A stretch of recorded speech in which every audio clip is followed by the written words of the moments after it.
সর্বত্যাগী হয় যদি বিপরীত, বাড়ির বধিতে যদি বদ্ধ করি সুগ্রীবে, না না, অসম্ভব, অসম্ভব। দাদা, ওই যে দেখো যুদ্ধ শেষ, ওই যে দেখো করতে আত্মহারা হয়ে আসিতেছে সুগ্রীব রাজন।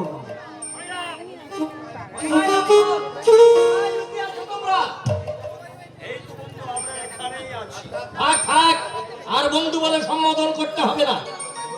আমি তোমাদের সঙ্গে বন্ধুত্ব করে ভুল করেছি, তখনই আমার বোঝা উচিত ছিল নর আর বানরে কখনো বন্ধুত্ব হয় না। তুমি ভুল করনি, আগে আমার কথা শোনো, বুঝে দেখো। কি শুনবো তোমার কথা?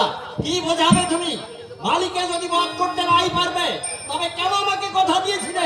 আর কেনই বা মালির সঙ্গে আমাকে যুদ্ধ করতে পাঠালে? তুমি অত্যন্ত উত্তেজিত বন্ধু, তুমি স্থির হও। স্থির হবো এ কথা তুমি বলতে পারলে ঠাকুর লক্ষণ, তোমাদের জন্য আজ মালির কাছে আমাকে অপমানিত লাঞ্ছিত হতে হতো। আর কিছুক্ষণ যুদ্ধ হলে হয়তো আমাকে মরতেই হতো। এরপরও বলছি আমি স্থির হবো। হ্যাঁ, আমিও বলছি তুমি স্থির হও। ভেবে দেখো, তোমাকে আর মালিকে দেখতে ঠিক একই রকম, কোথাও কোনো অমিল খুঁজে পেলাম না আমি। তাই তো যুদ্ধের সময় আমি নির্ণয় করতে পারিনি কে মারি, কে আমার মিত্র সুগ্রীব। কাকে বধ করতে গিয়ে কাকে বধ করব, তাই আমি ধনুকে বাণ যোজনা করেও আমি তো ত্যাগ করতে পারিনি।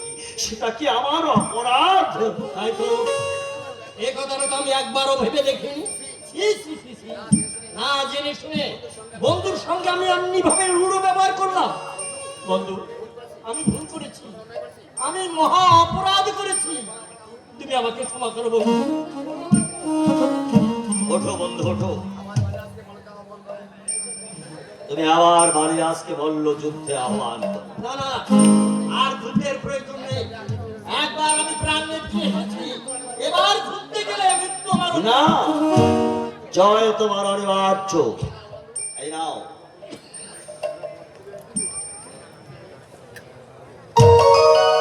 আমি তোমার গলায় মালা পরিয়ে দিলাম। তুমি যে মিত্র সুগ্রীব, এই তার নিদর্শন, এই তোমার জয়মাল্য।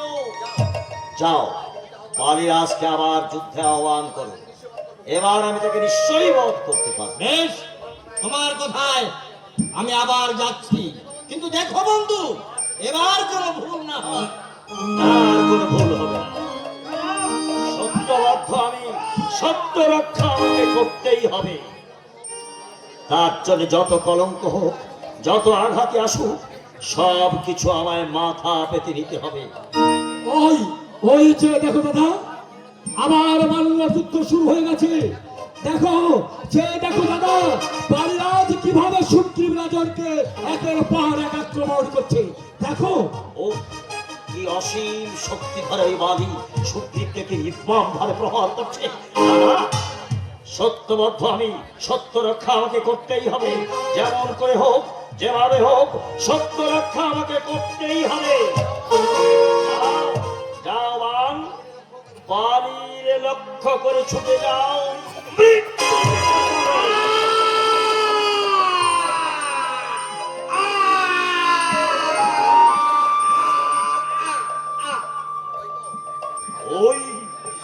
ওই বালিরাজ মাটির বুকে লুকিয়ে পড়লো। লক্ষণ, আমি সত্য রক্ষা করেছি। আমি সত্যবাদী রাম, লক্ষণ, আমি সত্যবাদী রাম। দাদা, কোথা যাও তুমি? লক্ষণ, আমি যে ঘাতকের কাজ করেছি, নিরপরাধীকে আমি নির্মম ভাবে হত্যা করেছি, তাই তার জন্য আমি দুপোটা চোখের জল ফেলতে যাচ্ছি। লক্ষণ, তার জন্য আমি দুপোটা চোখের জল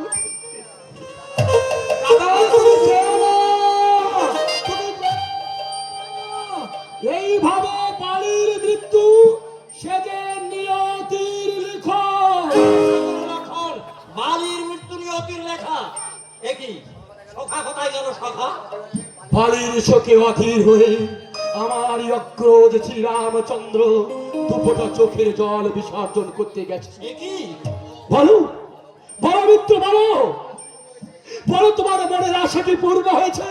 বলো, রাম তিনি কি তার সত্য রক্ষা করতে পেরেছেন? বলো। আর আমাকে লজ্জা দিও না বন্ধু, আমি অনুতপ্ত। আমি মুক্ত কণ্ঠে স্বীকার করছি, তোমাদের বন্ধু রূপে পেয়ে আমার বানর জন্ম ধন্য। অভিশাপ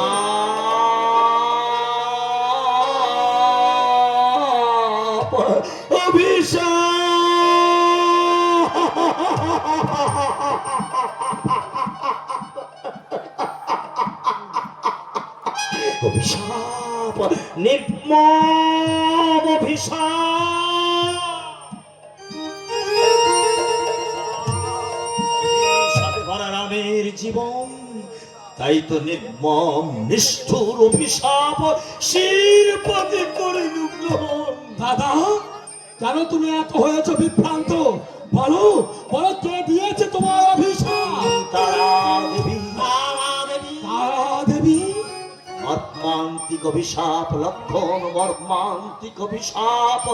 জানো কি পাইব পুনরায় হারাইব, কি হবে দিবাবসা। দাদা, বন্ধু বন্ধু, এ কি কহিলে দাদা? তারাই মিত্র সুগ্রীব, হয়নি উন্মাদ আমি। শুভ দিনে শুভক্ষণে কিষ্কিন্ধার রাজ সিংহাসনে অভিষিক্ত করিব তোমায়। না না মিত্রবর, এখন অভিষেকের নাহি প্রয়োজন। আগে মাথা ঝাড়ু দিয়ে করিব উদ্ধার, তারপর কিষ্কিন্ধার রাজ সিংহাসন আমি করিব গ্রহণ।